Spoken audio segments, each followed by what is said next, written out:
I'm going to take a minute and just see if we got any peeps online tonight that want to join the live Empowering Empaths and Sensitive series talk.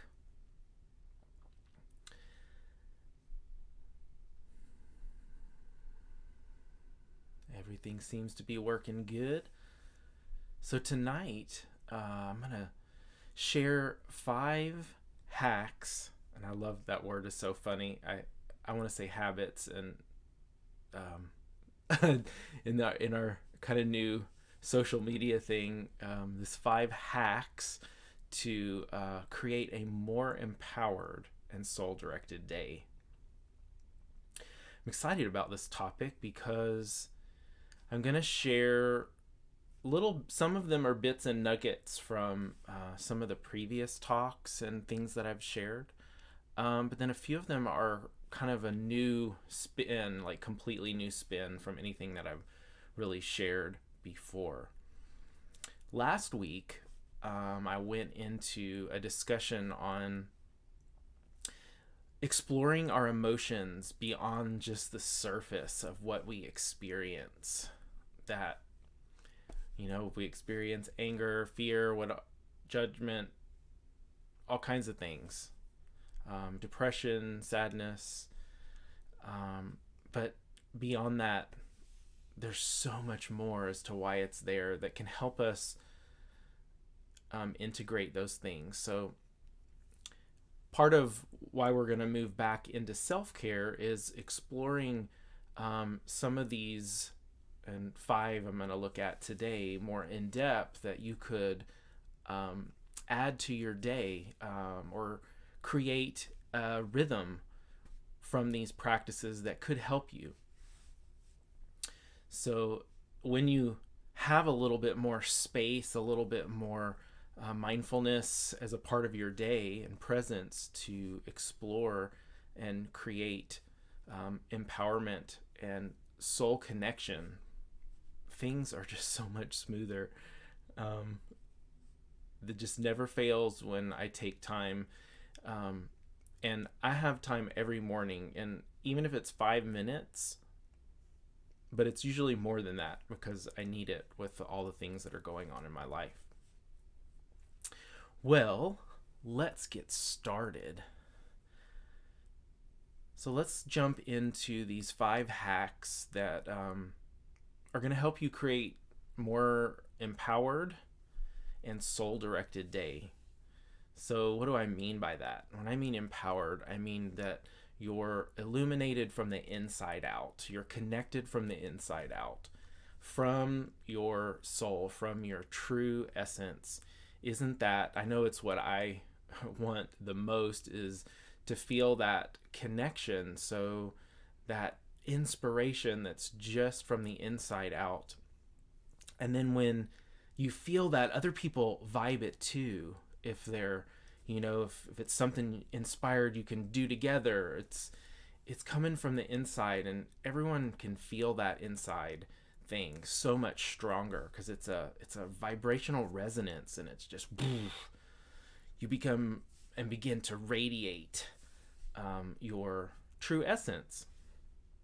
So the first thing on our 5 hack list is maybe a little abstract, but we're going to talk about it in a minute. So it's mental housekeeping.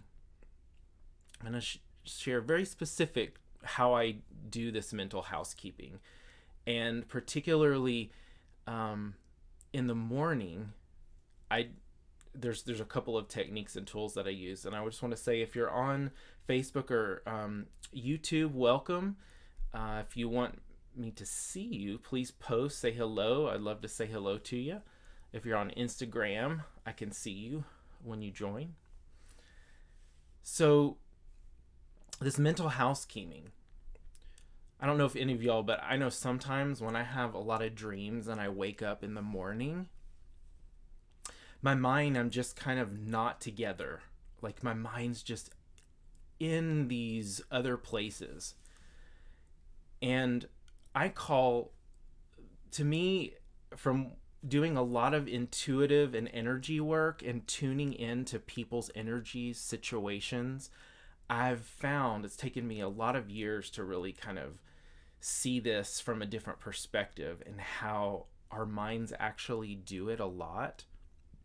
But when we focus on something, dreams are a really good example, because I think most people probably have had this experience where you wake up and you're kind of in that dream fog. You're still like halfway living in that energy, in that, I like to call them portals or windows of energy that our mind is connected to, that subconscious space that is like wide open.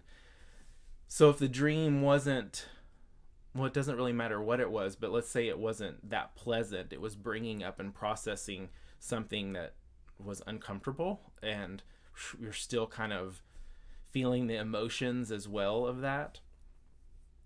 So the first thing, which I know everyone, if you're listening, you've heard of journaling, right? So this is one obvious but powerful way to clear what I like to call the cache or the escrow in that mental window, or subconscious window that's open. So journaling is one thing you can do in the morning when that happens, or anytime throughout the day when you're in one of those moments where you just feel off and you feel your mind's in some other place or connected to something, you can always journal.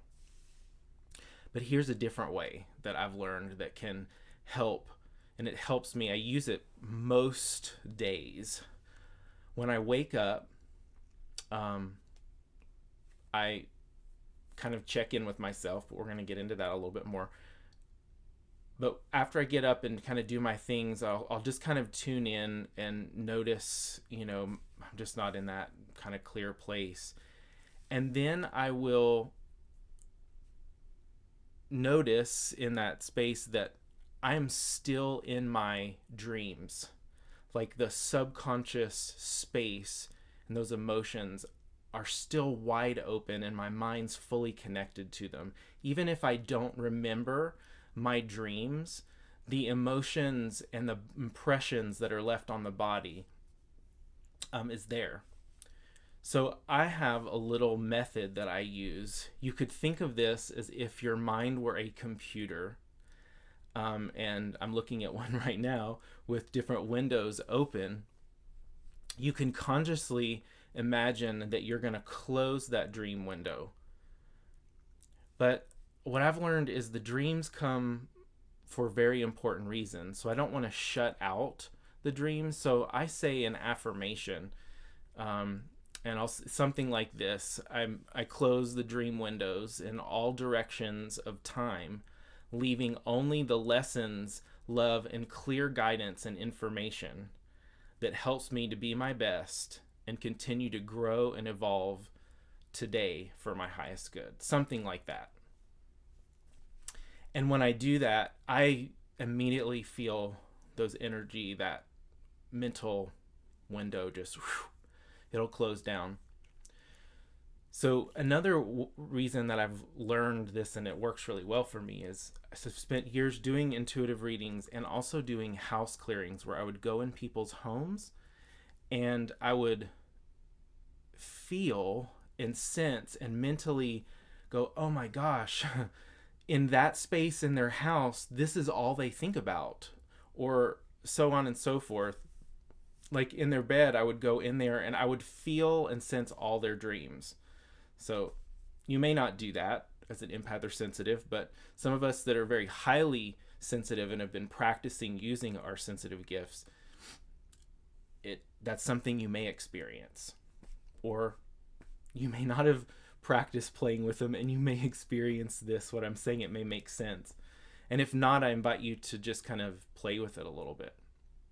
So I would go into these houses and, for example, over their bed, it was like all these windows of mental energy were opened up over their bed. And so I learned, I have permission. The client has given me permission to clear. So we're going to close all of these. And literally, sometimes I'll use my hand because that works really good. And my mind and my hand just, whoop, Okay, we're going to close all those windows, dream windows, leaving the lessons, the clear guidance and love and information that helps this person or myself to continue to grow and evolve, and that's for the highest good for the day or for their life or something like that. I've also noticed this. So around my computers or spaces or places that I work, when I think and I hold a window open of focus, I can leave and I go back and I'm like, whoa, I've been really sensitized to this. So I can see that I left that window open a lot of times. And I'm not perfect at this, but this is an amazing hack and tool if you want to play with it and learn how to really develop a deeper relationship in your mind. And you can close those focus points down and it will, whoop, it, like for me, when I do it, my mind just goes clear. And we don't realize that with the day and age that we're living in, I think maybe some of us realize, but a lot of times when we're caught in our phones, the phone is a big one of those mental windows situations that I was telling you about. So you can close your phone. If for me, I can immediately close it down when I turn it off, and I can feel the windows just go. I can also feel that in my home office and also through the internet system. So it builds up cache or energy, and my mind connects to all of that. And many of us connect to all that, and we don't realize that a lot of the stuff on our minds is just this energetic clutter around us that we just leave it messy and open. But what can just really help you as an empath and a sensitive person who got this sensitive brain and nervous system is to consciously close down those things. So I invite you to try that out. I would love to hear if you give this a whirl, how it works for you and what particular specifics of how it worked for you. As it's very powerful and you can use it. It's like even when I would end a session working with someone energetically, I would always close it down. Done. Leaving everything for the highest good in all directions of time. So give that a whirl. Let me know. Would love to hear how that works for you. And if you find any other ways that might be good to share for others that work for you, because it's just one kind of way that I've worked with it. So let's move on to the second hack, and I think we're going to move a little faster now. So the second hack, which I've talked about several times, is daily, whether it's in the morning or multiple times a day, actually consciously checking in with yourself. So what does this mean? That doesn't just mean, oh, I'm hungry, or oh, I want to drink, that kind of thing. I mean, that's important. But this is a mind check. Where's my mind at?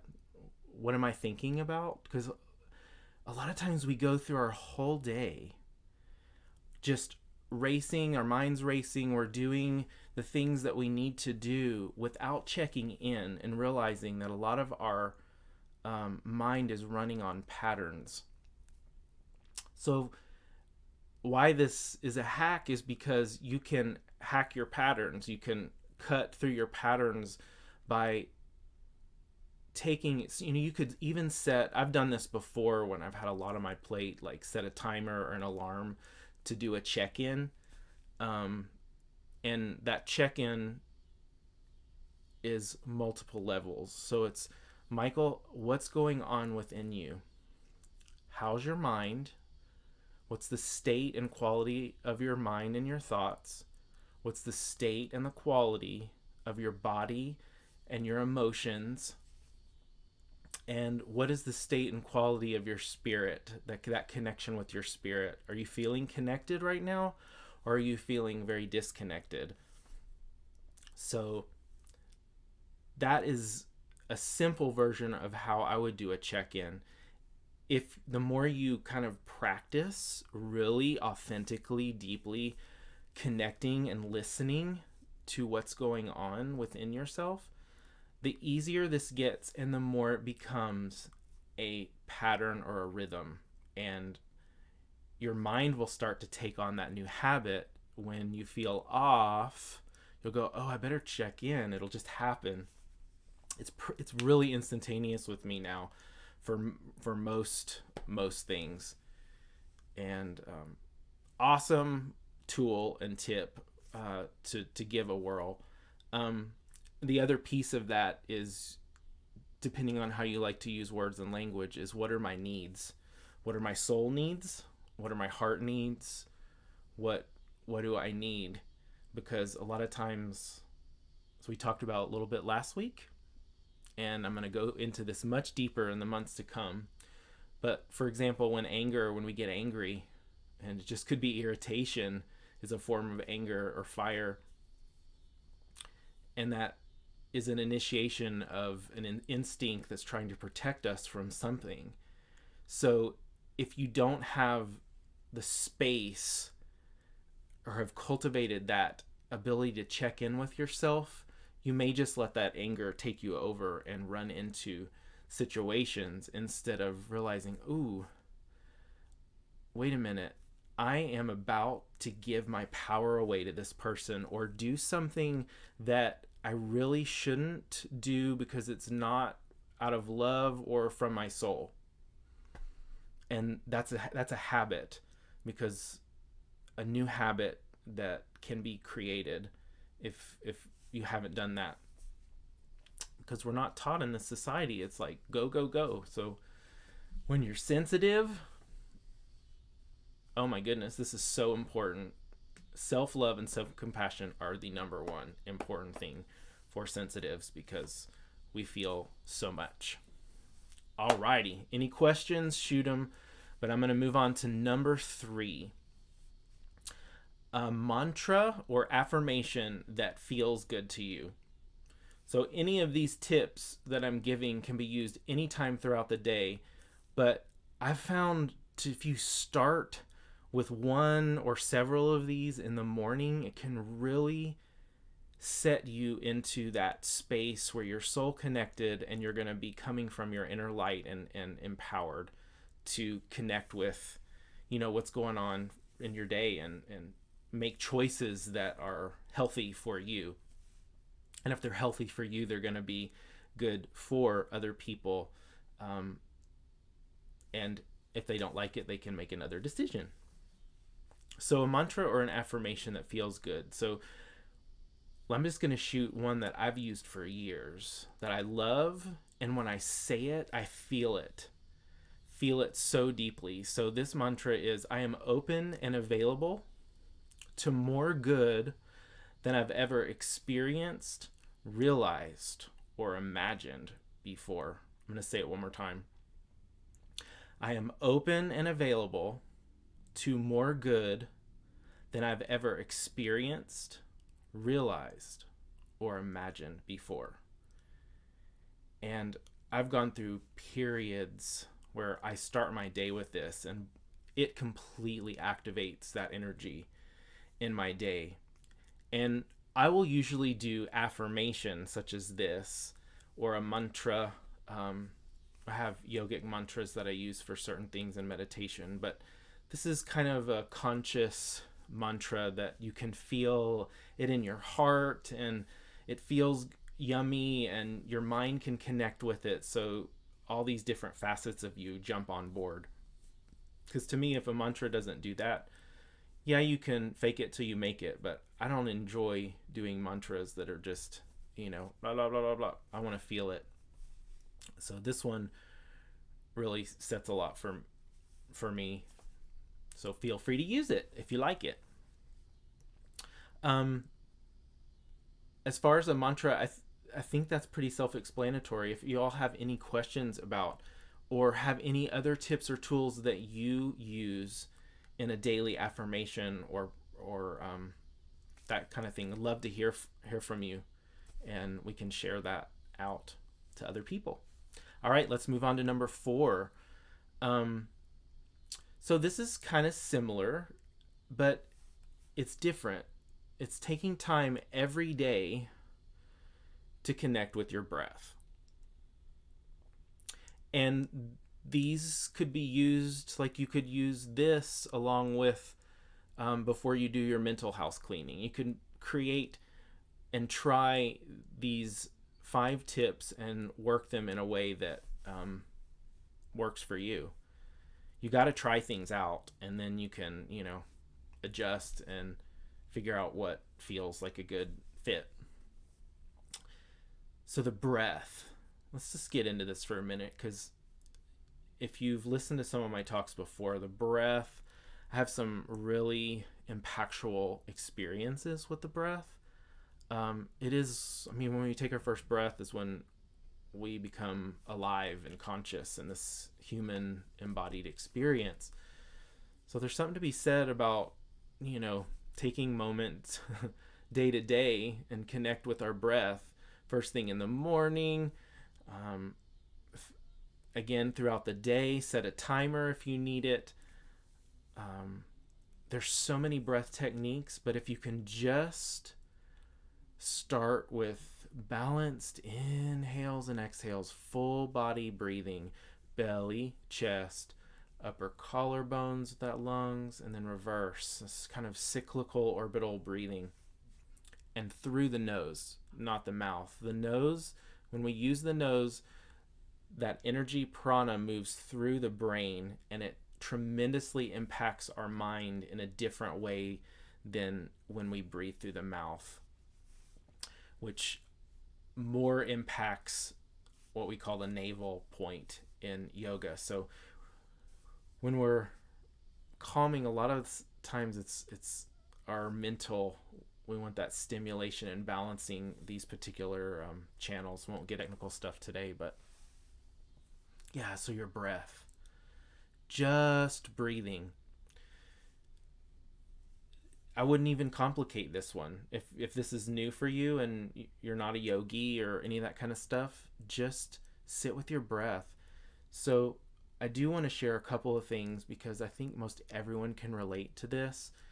When we inhaling into our full chest, it activates more of the sympathetic nervous system, or the go response. When we exhale, it tends to activate the parasympathetic, or the slow down response. So guess what? When I was really busy in corporate world years ago, running around, I started having heart palpitations. I would get chest pains, and come to find out I had started yoga back then, and I started paying attention to my breath and realized I was having these kind of inhales, and then my exhales were super shallow, so I was not getting the relaxation, and it was constantly building up that stress, the go, and that was my life back then. So just by getting a rhythm of your balancing the length of the in, the length of the out, you can do a lot. And so that's kind of a level 1 way, it's a great way no matter what level, but you can always add, doing a full yoga practice, watch a video, or if you're a yogi, of course, do your own practice, or qigong, or something where you can then tie the breath, the mind, and your body movements together is a great thing. It doesn't have to be, a 15, 30 or hour and a half class. There's a lot of techniques out there. Find something that works for you. Breathe, inhale, exhale. Just little things can do a lot where you get your mind, body, and spirit working together. So that is our hack. Number 4. Every day, connecting the breath, the body, and the mind. And at a minimum, just getting that mind and breath connected, which is all a form of meditation. It doesn't have to be some crazy woo-woo thing. It can be very simple. All right, let's move on to the last one, number 5. So for some people, this is going to be really important. And it's not anything wild out there. It's simply moving the body exercise. So getting some form of exercise such that you drain the nervous, stressful energies out of your system. You get it out. Some people are going to need to do that before they can really have a quality meditation or sitting or, being still at all because your mind's so active. For other people, and these conversations being in kind of in the context of empaths and sensitives, I would really highly recommend. It's been a part and been one of my hacks whenever I need it. Sometimes I wait until I really need it, but I try every single day that nature time is a part of my day, even if it's for 10 or 15 minutes, but I try to do 30 to an hour.